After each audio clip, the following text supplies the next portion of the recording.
Hi friends, मैं आकांक्षा शर्मा जी की with आकांक्षा में आपका स्वागत करती हूँ। सो फ्रेंड्स, महिला सुपरवाइज़र के लिए मैं ये राजस्थान सुपरवाइज़र का पेपर लेके आई हूँ, क्योंकि अभी 2024 में हुआ है और यहाँ से बहुत सारे ऐसे प्रश्न हैं जो आपके एग्ज़ाम में बन सकते हैं। कुछ ऐसा सिलेबस है जो हमारा और उनका सेम है, तो हम वही फैक्ट क्वेश्चन करेंगे, बाकी के छोड़ देंगे। मैथ्स रीजनिंग नहीं करेंगे। मैथ्स रीजनिंग के लिए मैं अलग से वीडियो लेके आऊँगी, एक अलग से कोर्स बनाऊँगी, जहाँ पे इम्पॉर्टेंट जो हमारे सिलेबस में है सुपरवाइज़र के वही क्वेश्चन करेंगे। यहाँ पे हम न्यूट्रिशन वाला कोई पार्ट होगा, अगर बाल विकास वाला कोई पार्ट होगा, रोग वाला कोई पार्ट होगा, तो उसके क्वेश्चन हम पूरे सॉल्व करेंगे। तो चलिए स्टार्ट करते हैं। जो भी चैनल पर नए हैं, चैनल को सब्सक्राइब जरूर कीजिएगा। देखो, इस प्रकार से पेपर आया था इसमें महिला सुपरवाइजर। पहला क्वेश्चन तो हिंदी का है, हिंदी आपके सिलेबस में नहीं है। दूसरा क्वेश्चन देखते हैं। दूसरा क्वेश्चन बोल रहे हैं, निम्नलिखित में से कौन सा एक खसरा का लक्षण नहीं है? त्वचा पर लाल चकत्ते, खुजली, जीभ का सूखना और जलन संवेदना। सबसे पहले खसरा क्या होता है? खसरा, जिसको रोबेला भी बोला जाता है, और खसरा किसके कारण होता है? खसरा होता है वायरस के कारण। खसरा किसके कारण होता है? वायरस के कारण होता है। इस पर शरीर पे लाल और सफ़ेद से चिकटे पड़ जाते हैं और त्वचा की जो केशिकाएं होती हैं उनमें सूजन आ जाती है। ये केंद्रीय तंत्रिका तंत्र को श्वसन तंत्र को प्रभावित करता है। मतलब त्वचा और तंत्रिका तंत्र को ये प्रभावित करता है। और मेन ये किसके द्वारा होने वाली बीमारी है? विषाणु के द्वारा होने वाली बीमारी है। और ये संक्रामक बीमारी है और बहुत तेज़ी से फैलती है। अगर खसरा का एक व्यक्ति और दूसरे व्यक्ति के संपर्क में आया तो 14 दिन के अंदर उसके जो लक्षण हैं वो आप में दिखने लगते हैं। इसके लक्षण में सबसे पहले चकत्ते होता है। ये त्वचा पर जो लाल चकत्ते हैं, ये इसी की बात की गई। इन लाल चकत्तों में खुजली भी होती है और थोड़े से ये चकत्ते जो हैं थोड़े जलते से भी हैं और गले में खराश भी होती है, लेकिन जीभ नहीं सूखती है। खसरे में क्या नहीं होती है? जीभ नहीं सूखती है। तो इसका सी आंसर जो होगा हो जाएगा। जीभ इसमें नहीं सूखती है। बाकी के सारे लक्षण जो हैं खसरा के हैं। खसरा का याद रखिएगा। खसरा क्या है? खसरा एक विषाणु द्वारा होने वाली बीमारी है, संक्रामक बीमारी है। और खसरे के संकेत और लक्षण जो है 4 से 7 दिनों के अंदर अंदर दिखने लगते हैं। इसके अलावा ये पूछा जाता है किस वायरस के कारण होता है? तो एक मॉर्बिली वायरस होता है, उसके कारण ये होता है। किसके कारण? मॉर्बिली वायरस होता है, उसके कारण होता है। एक और पूछा जाता है, खसरा किसके द्वारा होता है? दूसरे जल द्वारा, वायु द्वारा। तो याद रखना, ये वायु द्वारा होता है। वायु द्वारा खसरा फैलता है। खसरे की वैक्सीन होती है, MMR वैक्सीन होती है, जिसकी सबसे पहली वैक्सीन जो होती है 9 महीने में लगाई जाती है। जब बच्चा 9 महीने का होता है तब उसको पहली वैक्सीन लगाई जाती है खसरे की, MMR के रूप में। इसको विटामिन ए का जो डोज दिया जाता है उसके साथ इसको दिया जाता है। तो ये याद रखना। तो पहला आपके सिलेबस में था, मैंने इसकी डिटेल बता दी। खसरे का मैंने एक प्रॉपर वीडियो बनाया है। खसरे के ही मैंने करीब 100 प्रश्न बनाए हैं, तो वो वीडियो देख लीजिएगा। डिस्क्रिप्शन बॉक्स में मैं उसकी लिंक आपको डाल दूंगी, तो वो आप देख सकते हैं। अगला देखते हैं। अगला क्वेश्चन भी आपका ही है। पढ़े भारत बड़े भारत योजना। तो देखो, ये भारत सरकार की एक शैक्षिक पहल है और सर्व शिक्षा अभियान के तहत ये आई है। किसके तहत आई है? सर्व शिक्षा अभियान के तहत आई है। और इसको आरंभ कब किया गया था? पढ़े भारत बड़े भारत को 2014 में आरंभ किया गया था। और सबसे मेन चीज़ याद रखना, ये प्राथमिक विद्यालयों को बच्चों को भेजने के लिए है। कब है? प्राथमिक विद्यालयों, मतलब कक्षा 1 और कक्षा 2 के बच्चों के लिए ये योजना आरंभ की गई। ये भी क्वेश्चन पूछते हैं, कौन सी योजना प्राथमिक कक्षा के विद्यार्थियों के लिए है? तो आपको याद रखना है, पढ़े भारत बड़े भारत जो योजना है वो कक्षा 1 कक्षा 2 के विद्यार्थियों के लिए है। प्राथमिक विद्यालयों में बच्चों के पढ़ने और लिखने के कौशल को बेहतर बनाने के लिए ये योजना आरंभ की गई है। और इसके द्वारा बच्चों का पढ़ने लिखने का कौशल, गणितीय कौशल सुधारा जाता है। और किसके अंतर्गत एक कार्यक्रम है? सर्व शिक्षा अभियान के तहत ये एक पढ़े भारत बड़े भारत कार्यक्रम है। शिक्षा का अधिकार है, उसमें भी ये बात कही गई है। पढ़े भारत बड़े भारत। और कब से लागू किया गया है ये पढ़े भारत बड़े भारत? 2014 से पढ़े भारत बड़े भारत योजना लागू की गई है। कब से की गई है? 2014 से। और हाँ, ये भी पूछते हैं कि ये जो योजना है पढ़े भारत बड़े भारत किस मंत्रालय द्वारा आरंभ की गई है? तो मानव संसाधन मंत्रालय द्वारा आरंभ की गई है। बड़े भारत योजना किसके द्वारा की गई है? मानव संसाधन मंत्रालय। एक क्वेश्चन कोई पूछा है उसकी आप अच्छे से डिटेल में पूरा पढ़ा देती हूँ, तो उससे क्या है, उससे संबंधित आगे पीछे कोई क्वेश्चन आएंगे तो आप कर लोगे। अगला क्वेश्चन है, संविधान का 86वां संशोधन के माध्यम से किस अनुच्छेद के तहत 6 से 14 वर्ष की आयु के बच्चों के लिए मुफ्त और अनिवार्य शिक्षा एक मौलिक अधिकार बन गया है? किस संविधान संशोधन के तहत बन गया है? तो संविधान का जो 86वां संविधान संशोधन है उसमें 6 से 14 वर्ष के बच्चों के लिए शिक्षा को अनिवार्य किया गया है। किस अनुच्छेद के तहत? अनुच्छेद 21A के तहत या आर्टिकल 21A के तहत जो शिक्षा है, अनुच्छेद 6 से जो बच्चे होते हैं 6 से 14 वर्ष के, उनके लिए शिक्षा को अनिवार्य कर दिया है। किस अनुच्छेद के तहत? अनुच्छेद 21A के तहत। इसके अलावा जो अनुच्छेद 45 है, कौन सा अनुच्छेद 45? ये बोलता है कि 6 वर्ष से कम उम्र के बच्चों के लिए शिक्षा की बात करता है अनुच्छेद 45। और 6 से 14 वर्ष तक के लिए कौन सा अनुच्छेद बात करता है? अनुच्छेद 21 है। ये आपको याद रखना है। अगर आपने हमारा ऑनलाइन सब्सक्रिप्शन लिया होगा, मेरे नोट्स लिए होंगे, तो आपको मैंने ये करवाया है अनुच्छेद 21 से, और अभी कल परसों ही पढ़ाया है अनुच्छेद 21 से और अनुच्छेद 51। तो याद रखना है आपको।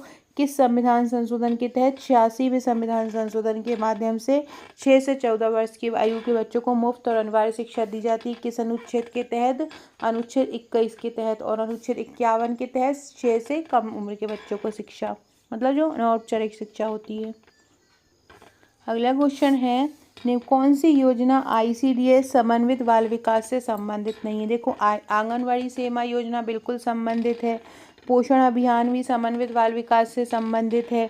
प्रधानमंत्री मातृ वंदना योजना भी जो है जो समन्वित बाल विकास से संबंधित है।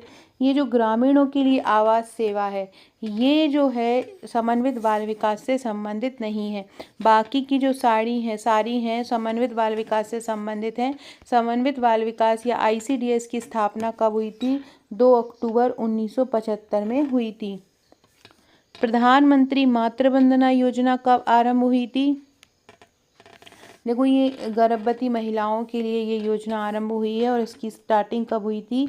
2017 में हुई थी। इसका नाम इंदिरा गांधी मातृत्व सहायता योजना था, जिसको 2014 में इंदिरा गांधी का नाम हटा दिया और इंदिरा गांधी का नाम जो हटा के क्या कर दिया? प्रधानमंत्री शब्द जोड़ दिया। तो पहले ये जो योजना थी प्रधानमंत्री मातृ वंदना योजना, पहले इसको किस नाम से जाना जाता था? तो पहले प्रधानमंत्री मातृ वंदना योजना को इंदिरा गांधी मातृत्व योजना के नाम से जाना जाता था, लेकिन इसे अब किस नाम से जाना जाता है? प्रधानमंत्री मातृ वंदना योजना। कब इसकी शुरुआत हुई? 2017 में हुई। याद रखना, स्तन करने वाली माताओं को लाभ दिया जाता है। पहले बच्चा अगर होता है तो इसमें 5,000 रुपये की राशि आंगनवाड़ी के माध्यम से दी जाती है और दूसरे बच्चे होने पर 6,000 रुपये की राशि दी जाती है। कोई भी महिला जो जॉब में नहीं है और एक आय सीमा है निश्चित, उनको ये जो है सुविधा प्रदान की जाती है।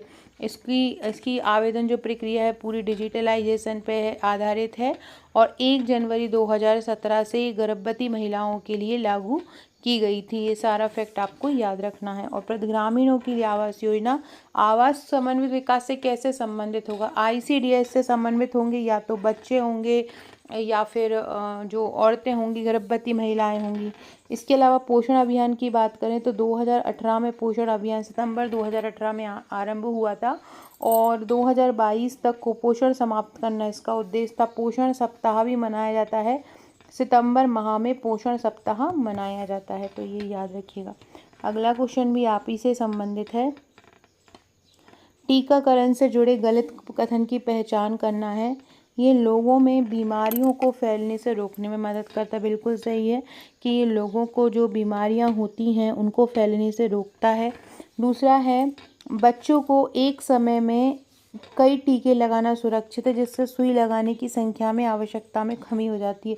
ये तो बिल्कुल ही बाजुद कारण नहीं है। पहला तो सही दिख रहा है, दूसरा नहीं दिख रहा है, दूसरा तो अभी गलत ही दिख रहा है। तीसरा, इसके मिश्रित दुष्प्रभाव हो सकते हैं जो लंबे समय तक नहीं रहते हैं। बिल्कुल सही है। एकदम से थोड़ा सा संक्रमण हो जाता है, हल्का सा बुखार भी आ सकता है बच्चे को, तो ये सारी चीज़ें हो सकती हैं, लेकिन वो कुछ समय के लिए होती हैं। यदि बड़ी संख्या में लोगों का टीकाकरण किया जाए तो कुछ बीमारियों में कमी आती है और उनसे छुटकारा पाया जा सकता है। ये बिल्कुल सही है। तो ए सी डी सही है। जो एक टीका लगाना इसलिए सुरक्षित है कि सुई की आवश्यकता में कमी रहेगी, ये वाला टॉपिक बिल्कुल गलत है। अगला क्वेश्चन देखते हैं। इसमें बोल रहे हैं गलत कथन का चयन करिए। आंगनवाड़ी एक ऐसी जगह है या केंद्र है जहाँ पर मिलता है। देखो गलत कथन का चयन करना। रोग प्रतिरक्षण बिल्कुल मिलता है, आंगनवाड़ियों में टीकाकरण किया जाता है, स्वास्थ्य जांच भी होती है, पूरक पोषण आहार भी दिया जाता है। लेकिन बात करें औपचारिक स्कूली शिक्षा की तो वो आंगनवाड़ी में नहीं दी जाती है। औपचारिक स्कूली शिक्षा केवल विद्यालयों में दी जाती है।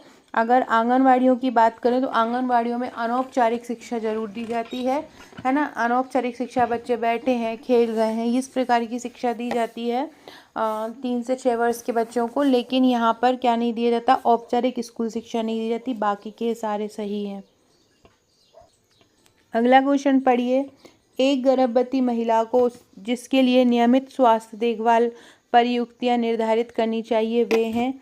रक्तता की नियमित जांच तथा प्रबंधन बिल्कुल सही है कि कहीं खून की कमी तो नहीं हुई, इसकी जांच करते रहना चाहिए। HIV परीक्षण भी करते रहना चाहिए, रुधिर जांच भी करना चाहिए। लेकिन शिशु के रक्तचाप की निगरानी ये गर्भवती महिला के नियमित स्वास्थ्य देखभाल में जरूरी नहीं है। शिशु का रक्तचाप नहीं नापना होता है एक गर्भवती महिला की निगरानी में। तो ACD उसका आंसर हो जाएगा। B शिशु के रक्तचाप की निगरानी इसका आंसर नहीं होगा। एक गर्भवती महिला को प्रतिदिन लगभग 40 मिलीग्राम आयरन की आवश्यकता होती है। औसतन देखा जाए तो यदि उसको आयरन लेगी तो उसको ये खून की कमी नहीं होती है। इसके बाद गर्भवती महिला को IFA की भी टैबलेट दी जाती है जिसको आयरन फॉलिक एसिड कहते हैं। आंगनवाड़ियों में भी गर्भवती महिलाओं को टैबलेट बांटी जाती है ताकि उनको फॉलिक अम्ल की कमी ना हो, जो कि ब्लड से मिलकर बना होता है। फॉलिक अम्ल जो होता है वो ब्लड का सबसे मेन घटक होता है जो सबसे ज़्यादा ज़रूरी होता है। तो ये आपको याद रखना है। गर्भवती महिला को आयरन कितना देना चाहिए? औसतन 40 मिलीग्राम आयरन औसतन एक गर्भवती महिला को देना चाहिए। फ्रेंड वीडियो अच्छी लगे और आप चाहते हैं कि मैं सुपरवाइज़र के सारे शिफ्ट के पेपर राजस्थान और छत्तीसगढ़ के आपके लिए लेके आऊँ, जिससे कि आपको पता चले कि कहाँ पे कैसा एग्ज़ाम हो रहा है और उससे संबंधित आपके पास क्वेश्चन रहें और आप उनको सॉल्व मिल जाएँ। आप चाहते हैं तो वीडियो को लाइक ज़रूर कीजिएगा और अपने फ्रेंड्स में शेयर कीजिएगा और साथ में कमेंट भी कीजिएगा अगर नए हैं, मेरे वीडियो को पहली बार देख रहे हैं तो। इसका आंसर ACD और D हो जाए। अगला क्वेश्चन देखते हैं। बोल रहे हैं कि एक स्वस्थ व्यक्ति को प्रतिदिन पर्याप्त पानी पीना चाहिए। दूसरा कथन बोल रहे हैं पानी शरीर से मूत्र और पसीने के रूप में अपशिष्ट पदार्थों को बाहर निकालता है। ये बिल्कुल सही है। ये दोनों ही क्वेश्चन बिल्कुल सही है कि अगर पर्याप्त पानी पिएंगे तो हमारे शरीर का जो गंदा पदार्थ है द्रव के रूप में बाहर निकल जाएगा, पसीना के रूप में बाहर निकल जाएगा। तो पानी जो है ज़्यादा पीना चाहिए। एक दिन में मनुष्य को कितना पानी पीना चाहिए? ये भी एक क्वेश्चन है। तो लगभग 8 गिलास एक दिन में पीना चाहिए। अगर बात की जाए तो महिलाओं के लिए 2.7 लीटर, लगभग 3 जग 2.7 लीटर एक महिला को और 3.7 लीटर एक पुरुष को पानी पीना चाहिए। ये याद रखना। शरीर का करीब 60 से 70% हिस्सा पानी से बना होता है। कितना बना होता है? 60 से 70% हिस्सा पानी से बना होता है। तो महिलाओं को कितना पीना चाहिए? 2.7 लीटर महिलाओं को और 3.7 लीटर जो पानी है वो पुरुषों को पीना चाहिए। ये आपके काम का नहीं है। देखो बात की जा रही है कि गर्भावस्था की बात की जा रही है, तो ये आपके काम का क्वेश्चन है कि गर्भावस्था के दौरान गर्भवती के लिए अतिरिक्त भोजन की ज़रूरत होती है। हमको पता है अगर सामान्य महिला को अगर 2000 कैलोरी की ज़रूरत है तो एक गर्भवती महिला है उसको लगभग 350 कैलोरी की आवश्यकता होगी प्लस में। जैसे कि 2000 अगर सामान्य महिला को होगी तो 2350 एक गर्भवती महिला को होगी। एक अतिरिक्त कैलोरी की आवश्यकता होती है। ये बिल्कुल पहला सही है। दूसरा है हरी पत्ती जो सब्जियां होती हैं वो विटामिन D का एक अच्छा स्रोत होती हैं। हरी पत्ती की जो सब्जियां होती हैं वो क्या होती हैं? विटामिन D का अच्छा स्रोत होती है। तो बिल्कुल गलत है। विटामिन D तो हमको सूरज की रोशनी से मिलता है। हरी पत्तेदार सब्जियों से विटामिन A मिलता है, C मिलता है, B मिलता है, K मिलता है, लेकिन हमको विटामिन D नहीं मिलता। तो दूसरा गलत हो जाएगा। तो सी इसका आंसर हो जाए। कथन ए सही है किंतु कथन 2 गलत है। देखो हरी पत्तेदार सब्जी की बात की जाए तो लगभग 350 से 400 ग्राम हरी पत्तेदार सब्जियों की डेली आवश्यकता होती है एक गर्भवती महिला को। अगर फैट की बात की जाए तो लगभग 27 ग्राम फैट चाहिए होता है। और दाल की बात की जाए तो लगभग 75 ग्राम दाल एक गर्भवती महिला को प्रतिदिन आवश्यकता होती है। गर्भवती महिला को सामान्य महिला से ही ज़्यादा ही फूड की आवश्यकता होती है। अगर उनका वजन का बात की जाए, अगर उनके वज़न की बात की जाए कि कितना वज़न बढ़ता है, क्या होता है, तो ICMR अभी 2024 की जो रिपोर्ट आई है उसमें बताया है कि गर्भवती महिला का वज़न 10 किलोग्राम उसकी पूरी जब तक बच्चा होता है तब तक बढ़ा हुआ होता है। मतलब बच्चे होने तक उसका वज़न कितना रहता है, पूरी 9 माह में 10 किलोग्राम वज़न बढ़ता है। और ICMR जो 2020 है वो बोलता है 10 से 12 किलो वज़न होता है गर्भवती महिला का बनता है। मिल्क या कर्ड की बात की जाए तो लगभग 400 ml दूध या दही एक गर्भवती महिला को देना चाहिए। 400 ml दूध या दही गर्भवती महिला को देना चाहिए, ये याद रखना। तेल हुआ, बसा हुआ लगभग 27 ग्राम देना चाहिए। और वेजिटेबल्स लगभग 400 ग्राम और फ्रूट्स लगभग 100 से 150 ग्राम फ्रूट्स जो है एक गर्भवती महिला को देना चाहिए। अगला क्वेश्चन है, ये प्रेरणा का क्वेश्चन है, हमारे प्रबंधन के अंतर्गत आता है कि प्रेरणा का अर्थ है वांछित लक्ष्यों की प्राप्ति के लिए लोगों को कार्यवाही के लिए प्रेरित करना। यह किसने कहा है? ये कहा है विलियम जी स्काउट ने। स्काउट ने क्या कहा है कि प्रेरणा का अर्थ लक्ष्यों की प्राप्ति के लिए लोगों को कार्यवाही करने के लिए प्रेरित करने वाली प्रक्रिया है। किसने कहा है? विलियम जी स्काउट ने। अगला क्वेश्चन है, राष्ट्रीय शहरी स्वास्थ्य मिशन कब आरंभ हुआ था? 2010, 2012, 2013 या 2015? नेशनल अर्बन हेल्थ मिशन जिसको बोलते हैं ये 2013 में आरंभ हुआ था। और जो राष्ट्रीय ग्रामीण स्वास्थ्य मिशन है वो कब आरंभ हो गया था? 2005 में आरंभ हुआ था। जब राष्ट्रीय शहरी स्वास्थ्य मिशन आरंभ हुआ उसी समय स्वास्थ्य मिशन भी आरंभ हो गया था जिसको हम NHM बोलते हैं। NHM राष्ट्रीय स्वास्थ्य मिशन होता है। इसके तहत इसको 2 भागों में बांट दिया था। एक तो हो गया था NRHM और एक हो गया था NUHM, जिसमें नेशनल रूरल हेल्थ मिशन और नेशनल अर्बन हेल्थ मिशन, राष्ट्रीय ग्रामीण स्वास्थ्य मिशन और राष्ट्रीय शहरी स्वास्थ्य मिशन 2 भागों में बांट दिया था। तो याद रखना है, राष्ट्रीय ग्रामीण स्वास्थ्य मिशन की स्थापना कब हुई थी? 2013 में हुई थी। राष्ट्रीय शहरी स्वास्थ्य मिशन की स्थापना कब हुई थी? जिसको अगर शॉर्ट फॉर्म में बोले तो NUHM बोलते हैं। इसकी स्थापना कब हुई थी? 2013 में हुई थी। और राष्ट्रीय ग्रामीण स्वास्थ्य मिशन की कब हुई थी? 2005 में हुई थी। अगला क्वेश्चन है, निम्नलिखित में से कौन निर्देशन को हम डायरेक्टिंग बोलते हैं, कौन निर्देशन का तत्व नहीं है? पर्यवेक्षण, गैर संचार, प्रेरणा, नेतृत्व, इनमें से कौन नहीं है? तो इसका आंसर हो जाएगा गैर संचार। निर्देशन में संचार तो किया ही जाएगा ना, पर्यवेक्षण तो किया ही जाएगा। बिना पर्यवेक्षण के काम कैसे होगा? प्रेरणा भी निर्देशन में दी जाएगी, नेतृत्व भी किया जाएगा, लेकिन गैर संचार नहीं होगा। इसकी जगह क्या होगा? संचार। जब एक व्यक्ति दूसरे से बात ही नहीं करेगा, संचार ही नहीं करेगा, तो निर्देशन क्या होगा? तो इसका आंसर क्या होगा? कौन निर्देशन का तत्व नहीं है? गैर संचार हो जाएगा। अब आपको याद रखना है और इस जो सारणी है इस पूरे को अपने कॉपी में बना लेना, क्योंकि ये बहुत इम्पोर्टेंट सारणी है।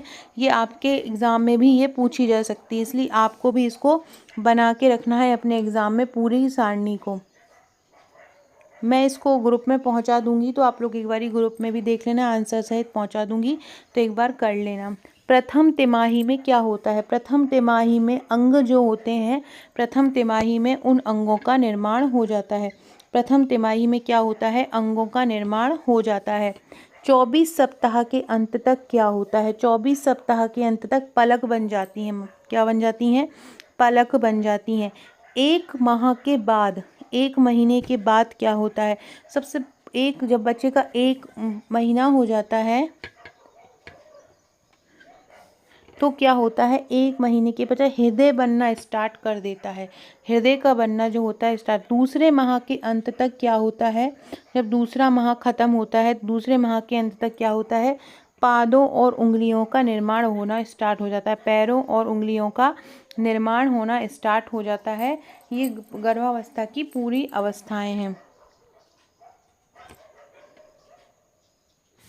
याद रखिएगा, पूरी जो अवस्थाएं हैं प्रथम तिमाही में क्या होते हैं, अंगों का निर्माण होना आरंभ हो जाता है और 24 सप्ताह के अंत तक पलक बनना जो होती हैं सबसे पहले जो होता है बच्चे का हृदय बनना आरंभ होता है। सबसे पहले क्या होता है, हृदय बनना आरंभ होता है। हृदय तो सबसे पहले जब जाते हैं तो हृदय की धड़कन ही पहचानी जाती है।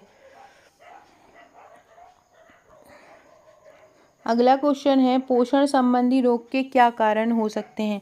पोषण में कमी वाला आहार, बिल्कुल सही। अगर न्यूट्रिशन पर्याप्त नहीं लोगे तो कुपोषण हो जाएगा और पोषण संबंधी रोग हो जाएंगे।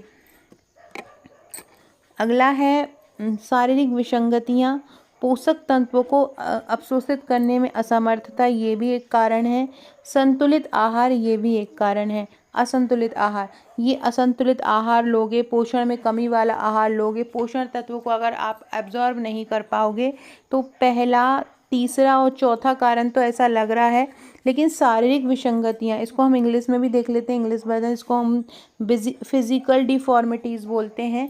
ये कोई कारण नहीं होता। शारीरिक विसंगतियां पोषण संबंधी या न्यूट्रिशनल डिसीज़ का कारण नहीं होता। तो इसका उत्तर क्या हो जाएगा, शारीरिक विसंगतियां हो जाएगा। अगला क्वेश्चन है, विश्व टीकाकरण सप्ताह 2024 कब मनाया गया। देखो, अप्रैल में, हर साल अप्रैल में 24 से 30 अप्रैल तक, 24 से 30 अप्रैल तक विश्व टीकाकरण सप्ताह मनाया जाता है। तो ये कब मनाया गया, 24 से 30 अप्रैल तक मनाया गया विश्व टीकाकरण सप्ताह। ये बहुत इंपॉर्टेंट है ये क्वेश्चन भी। 2 कथन दिए हैं, आपको बताना है कि इनमें से कौन सा कथन जो है वो सही है और कौन सा कथन गलत है। पहला है, प्रसव पूर्व देखभाल से गर्भावस्था के दौरान जोखिम करने में सहायता मिलती है, बिल्कुल सही है। इससे सुरक्षित व स्वस्थ प्रसव की संभावना में वृद्धि हो जाती है, बिल्कुल सही है।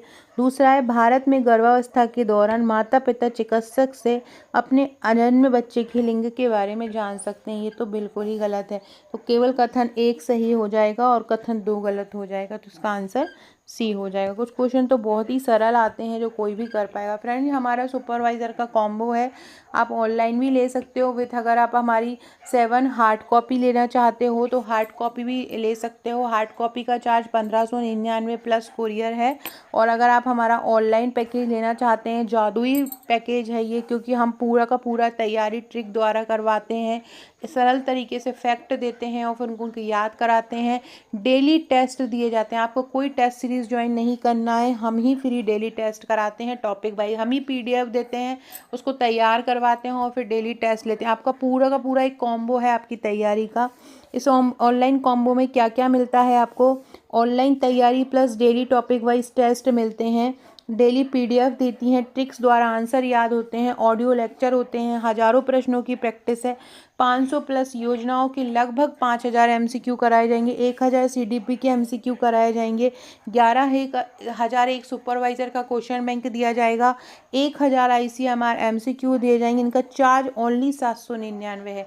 अगर आपके पास बुक्स नहीं है तो आप हमारी 7 बुक्स मंगवा सकते हैं 1599 में प्लस कुरियर में। उसके साथ आपको ये ऑनलाइन वाला हमारा कोर्स जो होगा फ्री मिलेगा। अधिनियम इतने सारे हैं, अधिनियम की इतनी सारी धाराएं याद नहीं होती, योजनाओं की धारा याद नहीं होती, ये सारा कुछ हम ट्रिक द्वारा तैयार कराएंगे। गणित, कंप्यूटर, तर्क शक्ति, ये सारा ट्रिक द्वारा तैयार होगा। तो अगर आप हमारा ऑनलाइन कॉम्बो लेना चाहते हैं तो ऑनलाइन कॉम्बो ले सकते हैं। बहुत शानदार तैयारी हमारे चैनल पर हो रही है, बहुत अच्छे से स्टूडेंट तैयारी कर रहे हैं, डेली टेस्ट दे रहे हैं, डेली टेस्ट दे के खुद को परख रहे हैं कहाँ कमी रह रही है। अगर टेस्ट में कोई डेली टेस्ट देते हैं, कोई क्वेश्चन गलत होता है तो उनको याद हो जाता है कि ये हमारा गलत हुआ है। डेली टेस्ट देने से खुद में कॉन्फिडेंस लेवल भी बढ़ता है और डेली हम जो टॉपिक देते हैं उससे याद भी बहुत जल्दी हो जाता है। तो अगर आप हमारा ऑनलाइन कॉम्बो लेना चाहते हैं तो ऑनलाइन ले सकते हैं, हार्ड कॉपी लेना चाहते हैं तो हार्ड कॉपी भी ले सकते हैं। अगला क्वेश्चन देखते हैं, नीचे 2 कथन दिए हैं। 36वां क्वेश्चन है, नीचे 2 कथन दिए हैं। टिटनेस प्रोटोजोआ के कारण होता है। क्या बोल रहे हैं, टिटनेस जो होता है वो प्रोटोजोआ के कारण होता है।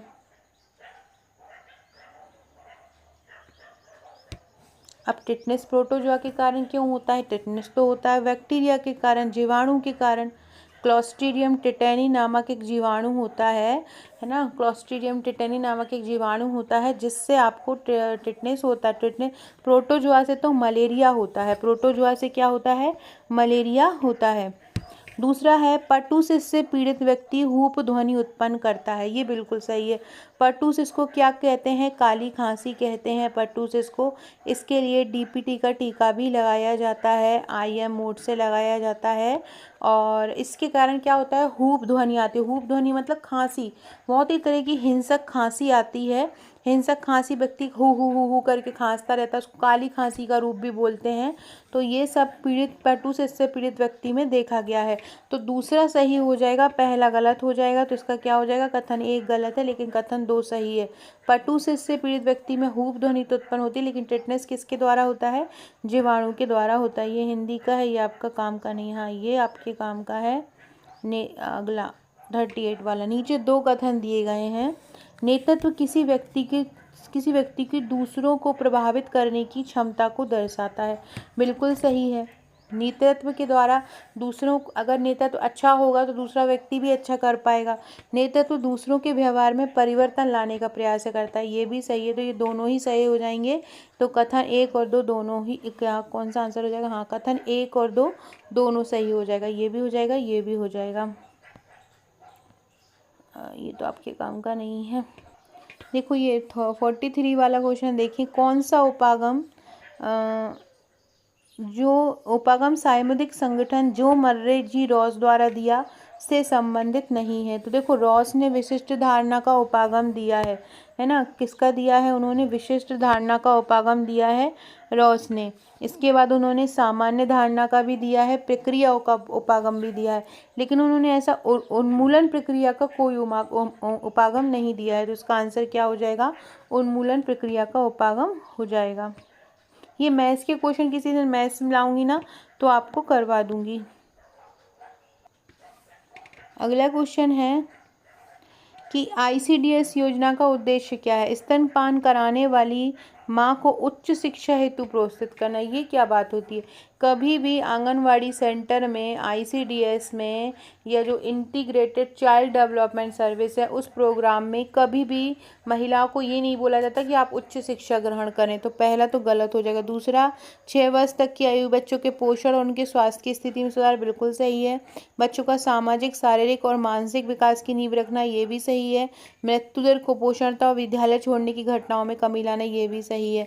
तो BCD सही हो जाएगा, बाकी के सब गलत हो जाएंगे। फ्रेंड्स, हमने एक नवाचार स्टार्ट किया है इंस्टाग्राम पे आपको आंगनवाड़ी के बहुत सारे चार्ट दिए जाएंगे, आप उनको देख सकते हैं, उनको फॉलो कर सकते हैं। और उसमें आपको बहुत अच्छे अच्छे क्वेश्चन, एडवांस लेवल के क्वेश्चन मिल जाएंगे। साथ में उसमें जो आंगनवाड़ी द्वारा चार्ट प्रोवाइड कराए जाते हैं, हमने कार्यकर्ता से वो चार्ट लिए हैं, वो भी आपको प्रोवाइड कराए जाएंगे। आपको आकांक्षा 1957 को फॉलो करना है इंस्टाग्राम पर जाके। मैं कमेंट बॉक्स में लिंक भी डाल दूंगी, तो आप उसको ज्वाइन कर लीजिए। साथ में डिस्क्रिप्शन बॉक्स से आप मेरे व्हाट्सअप और टेलीग्राम से भी जुड़ सकते हैं, वो भी लिंक में आपको मिल जाएगी। अगर आपने मेरा व्हाट्सअप नंबर अभी तक सेव नहीं किया है तो वो भी कर लीजिए, 6260190944। अपना नंबर मेरे पास व्हाट्सएप पर भी सेव करा दीजिए, स्टेटस के द्वारा भी आपको बहुत सारे क्वेश्चन मिल जाएंगे। बाकी हमारी बहुत अच्छी अच्छी सीरीज़ चैनल पर निःशुल्क भी चल रही है। एक A सीरीज़ चल रही है जिसमें टॉपिक वाइज में MCQ और थ्योरी करा रही हूँ। एक योजना की चल रही है जिसमें हम सारी योजनाएं कर रहे हैं। एक 11,001 प्रश्नों का प्रश्न बैंक चल रहा है और एक मॉडल प्रश्नों का प्रैक्टिस सेट चल रहा है, वो आप देख सकते हैं। अगला है, प्रसव के बाद प्रसव केंद्र में कम से कम कितने घंटे तक रहने की सलाह दी जाती है।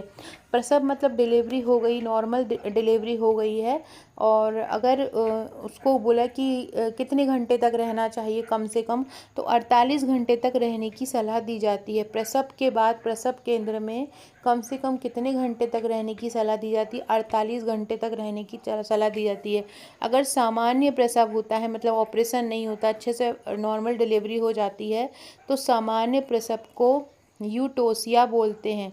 क्या बोलते हैं, सामान्य प्रसव को यूटोसिया बोलते हैं। और यही असामान्य प्रसव हो तो उसको डिस्टोसिया बोलते हैं। सामान्य प्रसव को यूटोसिया बोलते हैं, और जो असामान्य प्रसव हो उसको डिस्टोसिया बोलते हैं। आप लोगों के लिए एक कमेंट में आंसर बताइएगा कि प्रसव के कितने चरण होते हैं। प्रसव जो होता है उसके कितने उसको पोस्टमार्टम भी बोलते हैं, उसके कितने चरण होते हैं, प्रसव के कितने चरण होते हैं, ये आप लोग मुझे कमेंट करके बताएंगे कि प्रसव के कितने चरण होते हैं, है ना, ये कमेंट करके बताएंगे। प्रसव के बाद कम से कम कितने घंटे तक रहने की सलाह दी जाती है, कम से कम 48 घंटे तो रहो, ये सलाह दी जाती है। अगला क्वेश्चन है, प्रारंभिक बाल्यावस्था और शिक्षा ईसीई में केयर नामक एक घटक जोड़ा गया है, जो अब प्रारंभिक बाल्यावस्था देखभाल और शिक्षा हो गया है। यहाँ केयर कौन से शब्द में आता है, इसमें केयर में कौन सा शब्द अंतर्निहित है। केयर का मतलब क्या होता है, स्वास्थ्य देखभाल करना, तो इसको क्या आ जाएगा केयर में, स्वास्थ्य और पोषण। बट आपको ये जरूर ध्यान रखना है कि प्रारंभिक बाल्यावस्था और शिक्षा था पहले नाम, पहले इसको ईसीसी बोलते थे, अब लेकिन इसमें ईसीसीई हो गया है, तो मतलब ये सी की जगह एक क्या जुड़ गया है, एक केयर जुड़ गया है। इस केयर में केयर का मतलब क्या होता है, स्वास्थ्य और पोषण। अगला है, एनआरएचएम का पूर्ण नाम क्या होता है, तो राष्ट्रीय ग्रामीण स्वास्थ्य मिशन होता है, नेशनल रूरल हेल्थ मिशन जिसको बोलते हैं, नेशनल रूरल हेल्थ मिशन बोलते हैं। 2005 में इसकी स्थापना हुई थी। अगला क्वेश्चन देखते हैं, ये 57वां देखिए, कुटुंबश्री जो कार्यक्रम है वो किससे संबंधित है। कुटुंबश्री कार्यक्रम किससे संबंधित है, शहरी रोजगार से संबंधित है, बिल्कुल नहीं है। ग्रामीण रोजगार कार्यक्रम से, ये भी नहीं है। जनजातीय विकास कार्यक्रम से, ये भी नहीं है। गरीबी उन्मूलन कार्यक्रम से ये संबंधित है, किससे है, गरीबी उन्मूलन कार्यक्रम से, इम्पोर्टेंट है कुटुंबश्री कार्यक्रम। तो ये इसको आरंभ किसने किया था, ये भी याद रखो, इसको केरल सरकार ने आरंभ किया। देखो केरल का भी क्वेश्चन इन लोगों ने पूछ लिया, केरल सरकार ने इसको आरंभ किया था, और गरीबी उन्मूलन और महिला सशक्तिकरण के लिए ये आरंभ हुआ था, और 1997 में इसकी स्थापना हुई थी। इसका मतलब होता है कुटुंबश्री का परिवार की समृद्धि। क्या होता है इसका मतलब, इसका मतलब होता है परिवार की समृद्धि। इसका मतलब होता है कुटुंबश्री के पास महिला सामुदायिक नेटवर्क के लिए 3 संरचनीय स्तर होते हैं। सबसे निचले स्तर पर पड़ोस होता है, मध्य स्तर पर समिति होती है, और स्थानीय स्तर पर सामुदायिक विकास समिति होती है। तो आपको याद रखना है, कुटुंबश्री गरीबी उन्मूलन मिशन किस राज्य ने आरंभ किया है, केरल राज्य ने आरंभ किया है। कहाँ पे किसके लिए आरंभ किया था, गरीबी उन्मूलन, और ये बहुत सक्सेस रहा था, इसलिए आपसे ये पूछा गया है। कुटुंबश्री की स्थापना किसके लिए हुई थी, महिला सामुदायिक केंद्र के रूप में हुई थी। इसमें कितनी संरचना स्तर होते हैं, तो इसमें 3 संरचना स्तर होते हैं। कब आरंभ हुई थी ये, 1997 में हुई थी, याद रखना है। कुटुंबश्री योजना कब आरंभ हुई थी, 1997 में कुटुंबश्री राष्ट्रीय योजना आरंभ हुई थी। अगला है, समुद्री भोजन घेंघा रोग की रोकथाम के लिए प्रस्तावित भोजन, इसमें मुख्यतः उपस्थित क्या होता है। देखो कितना सरल क्वेश्चन आया था ये, मतलब आप तो कर ही दोगे, अपना बच्चा भी कर देगा। पता ही है कि घेंघा किसकी कमी से होता है, आयोडीन की कमी से होता है। प्रतिदिन खाने में कितना आयोडीन होना चाहिए, 150 माइक्रोग्राम प्रतिदिन आयोडीन खाने की सलाह दी जाती है। अगर गर्भवती महिला है तो उसको 100 माइक्रोग्राम एक्स्ट्रा खाने की सलाह दी जाती है, 250 माइक्रोग्राम। यदि आयोडीन की कमी हो जाती है तो घेंघा रोग हो जाता है। इसके अलावा बोनापन भी हो जाता है, बोनापन हुआ, क्रिटिनिज्म नाम का रोग हुआ जो बच्चों में होता है आयोडीन की कमी से। ये सारे रोग आयोडीन की कमी से हो जाते हैं, तो आपको याद रखना है। समुद्री भोजन घेंघा रोग की रोकथाम के किसका एक स्रोत है, आयोडीन का एक स्रोत है। अगला है, स्वर्ण जयंती शहरी रोजगार योजना, बहुत ही इम्पोर्टेंट योजना है ये। स्वर्ण जयंती शहरी रोजगार योजना ये कब शुरू की गई थी, आपसे पूछ रहे हैं। स्वर्ण जयंती शहरी रोजगार योजना को 1997 में शुरू किया था। कब किया था, 97 में शुरू किया था। उस समय कौन सी योजना चल रही थी, ये कौन सी योजना आ गई थी, ये 8वीं योजना आ गई थी। कौन सी आ गई थी, 9वीं आ गई थी। कौन सी आ गई थी, नवी योजना में ये स्वर्ण जयंती शहरी रोजगार योजना आरंभ की गई थी। स्वर्ण जयंती शहरी रोजगार योजना।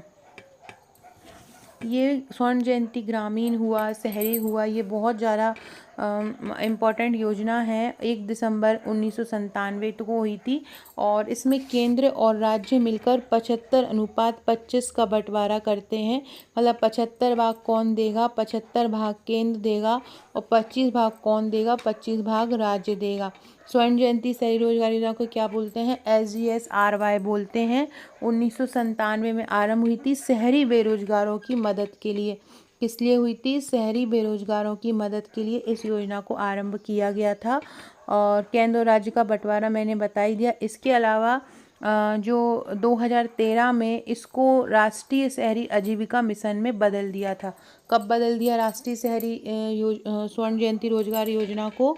2013 में एक राष्ट्रीय आजीविका मिशन आया था, उसमें इसको बदल दिया गया था। आपको ये याद रखना है। एक स्वर्ण जयंती ग्राम स्वरोजगार योजना है जिसकी शुरुआत 1999 में हुई थी। ग्राम की 99 में हुई थी, शहरी की 1997 में हुई थी और शहरी को 2013 में किस में बदल दिया है? आजीविका मिशन में बदल दिया है। 9वीं योजना में ये आई थी। अगला क्वेश्चन है, निम्नलिखित में से लिखित संचार का एक उदाहरण कौन सा है? संचार बोलकर भी होता है, लिखकर भी होता है। अपनी बात दूसरों को पहुंचाना ही संचार कहलाता है। तो लिखित संचार का उदाहरण है इसमें ईमेल। ईमेल क्या है? देखो, सार्वजनिक भाषण में आप मुंह से बोलोगे, संवाद में भी मुंह से बोलोगे, आमने सामने वार्तालाप में भी मुंह से। ईमेल जो होगा वो लिखित संचार का उदाहरण हो जाएगा। ये आपका क्वेश्चन नहीं है, ये आपको नहीं पूछा जाएगा। अगला है, भारत में किस आयु वर्ग को शाला से पूर्व शिक्षा दी जाती है? शाला से पूर्व शिक्षा आंगनवाड़ी में दी जाती है। 3 से 6 वर्ष के बच्चों को किसको दी जाती है? 3 से 6 वर्ष को बच्चों को दी जाती है। अगला देखो, 2 कथन दिए हैं यहाँ पर, 2 कथन दिए हैं यहाँ पर। नवजात शिशु को पहली पोलियो खुराक तीसरे महीने के पूरे होने पर दी जाती है। बिल्कुल गलत है। पहली ओपी, देखो सबसे पहले ओपी जो पोलियो की 4 खुराक दी जाती हैं, टोटल 5 खुराक दी जाती हैं। ओपीवी एक तो होता है 0 जो तुरंत जन्म के बाद दिया जाता है। एक होता है OPV 1 जो कि दिया जाता है बच्चा जब कितने का 1.5 महीने का होता है। एक होता है OPV 2 जो बच्चा जब 2.5 महीने का होता है तब दिया जाता है। और एक होता है OPV 3। OPV 3 कब दिया जाता है? जब बच्चा 3.5 महीने का होता है। और फिर एक पोलियो का बूस्टर दिया जाता है 16 से 24 महीने में।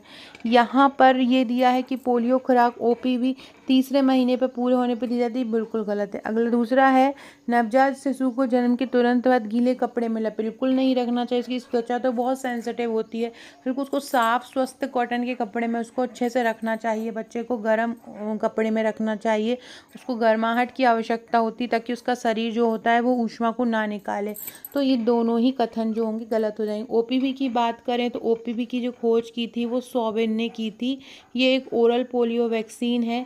इसके अलावा एक निष्क्रिय पोलियो वैक्सीन की भी खोज की गई थी जिसको साल्क ने खोजा था। साल्क ने 1955 में खोजा था और इन्होंने लगभग 1961-62 में खोजा था। साल्क की जो वैक्सीन है OPV की वो निष्क्रिय है और इनकी जो वैक्सीन है सॉबिन की वो सक्रिय है। ये मैं टीकाकरण के क्वेश्चन करवाई हूँ आपको, तो आप उसमें देख लेना, ये आपके काम के नहीं हैं। हाँ, ये आपके काम का है। पढ़ो, बच्चे जिज्ञासु होते हैं और उनमें सीखने की जन्मजात इच्छा होती है। बिल्कुल सही है, पहला वाला सही है। दूसरा, शिक्षकों को बच्चों को सीखने की विभिन्न आवश्यकताओं की पूर्ति के लिए एकल रणनीति बनाना चाहिए। एकल रणनीति नहीं बनाना चाहिए, एक संपूर्ण समूह रणनीति बनाना चाहिए, सबको मिला के रणनीति बनाना चाहिए। ये इसका आंसर हो जाएगा। तो एक तो सही हो जाएगा, पहला तो सही हो जाएगा, दूसरा गलत हो जाएगा इसमें। अगला क्वेश्चन देखो, आपका काम का है। ICDS कार्यक्रम में पूरक पोषण हेतु 6 वर्ष से कम आयु के बच्चे हैं। बिल्कुल सही है। दूसरा है, इस कार्यक्रम में गर्भवती और स्तनपान करने वाली माताओं का टीकाकरण भी दिया जाता है। बिल्कुल गलत है। कभी भी आईसीडीएस या आंगनवाड़ी जो होते हैं, गर्भवती महिलाओं को, इन लोग को डॉक्टर के पास ही टीकाकरण के लिए जाना होता है, जिसको हम एएनसी बोलते हैं, एनालिटिकल जांच बोलती हैं, एंटीनेटल जांच बोला जाता है जिसको, जो कि एंटीनेटल केयर, उसको फुल फॉर्म बोलते हैं एएनसी जांच को, एंटीनेटल केयर। ये उनको अपने हॉस्पिटल में जाके ही चेक कराना पड़ता है। तो आईसीडीएस जो होता है गर्भवती और स्तनपान महिलाओं को टीकाकरण नहीं करता। अगला क्वेश्चन भी इम्पॉर्टेंट है। सूक्ष्म पोषक तत्वों में कौन से तत्व, सूक्ष्म पोषक तत्व जिनको हमारे शरीर को बहुत कम मात्रा में आवश्यक होता है, वो सूक्ष्म पोषक तत्व कहलाते हैं। प्रोटीन की तो ज़्यादा मात्रा में आवश्यक होती है। एक सामान्य पुरुष को लगभग 55 ग्राम और एक सामान्य महिला को 46 ग्राम प्रोटीन चाहिए। वसा की बात करें तो लगभग 27 ग्राम वसा डेली चाहिए है, तो ये भी सूक्ष्म पोषक तत्व नहीं है। कार्बोहाइड्रेट की बात की जाए तो लगभग 130 ग्राम कार्बोहाइड्रेट प्रतिदिन चाहिए, तो ये भी नहीं होगा। हाँ, खनिज और विटामिन्स की बात की जाए, डी और ई, खनिज और विटामिन, किसकी, खनिज और विटामिन, डी और ई, खनिज और विटामिन की बात की जाए तो ये जो होते हैं सूक्ष्म पोषक तत्व होते हैं। विटामिन की और खनिज की हमारे शरीर को बहुत कम मात्रा में आवश्यकता होती है, तो इसका आंसर क्या हो जाएगा, डी और ई हो जाएगा। ये तो आपके काम का नहीं है। अगला है, हाँ, WHO ने, क्वेश्चन है, WHO ने किन बीमारियों से बचने के लिए किन बीमारियों को बच्चे के स्वास्थ्य के लिए खतरनाक माना है। WHO ने किन बीमारियों को बच्चों के लिए खतरनाक माना है। काली खांसी, डिप्थीरिया, इसको भी माना है। डायरिया, इन्फ्लुएंजा को खतरनाक नहीं माना है। टिटनेस और खसरा को भी माना है इन खतरनाक, और तपेदिक और पोलियोमाइलाइटिस को भी माना है, लेकिन डायरिया और इन्फ्लुएंजा को नहीं माना है। ये काली खांसी बहुत ज़्यादा हो गई तो बच्चे के श्वसन तंत्र को प्रभावित कर देती है। डिप्थीरिया भी गले के तंत्रिका तंत्र को प्रभावित करती है। टिटनेस हो जाता है तो बच्चे का टिटनेस पूरा धनुष स्तंभ जिसको बोलते हैं, पैर बहुत पतला हो जाता है। खसरा, उसके से पूरा चकत्ते पड़ जाते हैं। इसके अलावा श्वसन तंत्र, तंत्रिका तंत्र खराब हो जाता है। टीबी, तपेदिक जिसको टीबी बोलते हैं, ये भी बच्चा खांस के उसका पूरा फेफड़े खराब हो जाते हैं। पोलियोमाइलाइटिस में पोलियो हो जाता है, बच्चे का कोई भी अंग जो होता है वो अपंग हो सकता है। तो काली खांसी, डिप्थीरिया, टिटनेस, खसरा, तपेदिक और पोलियोमाइलाइटिस, ए, सी और डी को WHO ने खतरनाक माना है, जबकि डायरिया और इन्फ्लुएंजा को नहीं माना।